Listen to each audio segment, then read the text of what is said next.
அன்புச்சோலை மையம். இந்த அன்புச்சோலை திட்டத்தை பொறுத்தவரைக்கும் 2 நம்பரை நீங்க ஈஸியா ஞாபகம் வச்சுக்கலாம். 10, 10ன்னு 2 வாட்டி வரும். 25, 25 அப்படின்னு 2 வாட்டி வரும். நவம்பர் 10ஆம் தேதி இந்த திட்டம் துவங்கப்பட்டது. அதுவே 10 கோடி மதிப்புல இந்த திட்டம் துவங்கப்பட்டது.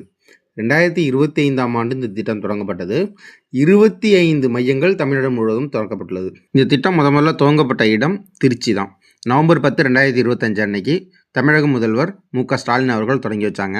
திருச்சி கொட்டப்பட்டு பகுதியில் உள்ள பானை ஃபவுண்டேஷன் சார்பில் மூத்த குடிமக்களின் நல்வாழ்வை மேம்படுத்த முதியோர் மனமகிழ் வள மையம் திராவிட மாடல் ஆட்சியில் தொடங்கப்பட்டது. சமூக நலன் மற்றும் மகளிர் உரிமைத்துறை சார்பில் மூத்த குடிமக்களின் ஒட்டுமொத்த நல்வாழ்வை உறுதி செய்வதற்காக இம்மையங்கள் தொடங்கப்பட்டுள்ளன. இம்மையத்தில் நூலகம், யோகா, இயன்முறை மருத்துவ சேவை, விளையாட்டு போன்ற சேவைகள் வழங்கப்படுகின்றன. 60 வயதிற்கு மேற்பட்ட முதியோரின் நல்வாழ்வுக்காகவும் அவர்களின் மனச்சோர்விலிருந்து விடுவித்து ஊக்கமளிக்கும் வகையிலும் தமிழ்நாடு அரசால் தொடங்கப்பட்டிருக்கும் திட்டம் தான் அன்புச்சோலை. மதுரை, கோயம்புத்தூர், திருச்சிராப்பள்ளி, சேலம், திருப்பூர், ஈரோடு, தூத்துக்குடி, வேலூர், தஞ்சாவூர் மற்றும் திண்டுக்கல் ஆகிய மாநகராட்சியில் 2 வீதம், 10 மாநகராட்சிகளில் 20 மையங்கள், சென்னை பேரூராட்சியில் 3 மையங்கள் மற்றும் தொழில் மாவட்டங்களான ராணிப்பேட்டை மற்றும் கிருஷ்ணகிரியில் 2 மையங்கள் என மொத்தம் 25 அன்புச்சோலை மையங்கள் தொடங்கப்பட்டுள்ளன.